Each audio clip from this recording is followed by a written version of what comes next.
So hello guys, এই গরমে তোমরা কেমন আছো? আমি তো একটুও ভালো নেই। তাই ভাবলাম একটু দিদির বাড়ি থেকে ঘুরে আসি। আর এত গরম বাড়িতে বসে, বসে বোর লাগছে। তাই ভাবলাম একটু দিদির বাড়িতে যাই।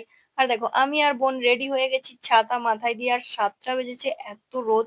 আর মুখের হালতটা দেখো ফুল কালা বাচ্চা হয়ে গেছি। আর এখানে ঘন্টার পর ঘন্টা দাঁড়িয়ে আছি, বাসের জন্য ওয়েট করছি, বাট বাস আসছে না। যাই হোক, ফাইনালি আমরা বাস পেলাম। মনে হয় ০.৫ ঘন্টার মধ্যে বাড়ি পৌঁছে দেবে, মানে দিদির বাড়ি। আমার বাড়ি থেকে দিদির বাড়ি ০.৫ ঘন্টাই লাগে। দেন আমরা মোটামুটি দিদির বাড়িতে পৌঁছেই গেলাম। আর ভাবলাম হাই চিনির জন্য তো চকলেট নিতে হবে। তারপরে কি ভাবলাম, দুটো চকলেট কিনে নিই। আর দেখো দুটো চকলেট নিয়ে নিলাম। আর এদিকে দেখো চকলেট পেয়ে কিন্তু একটুও হ্যাপি নেই, কারণ নাকি তার দুটো চকলেটে মন ভরছে না, আরো চকলেট চাই।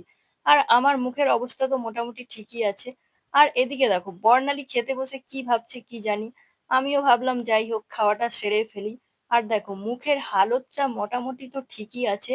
তো দেখাচ্ছে নেক্সট ভিডিও।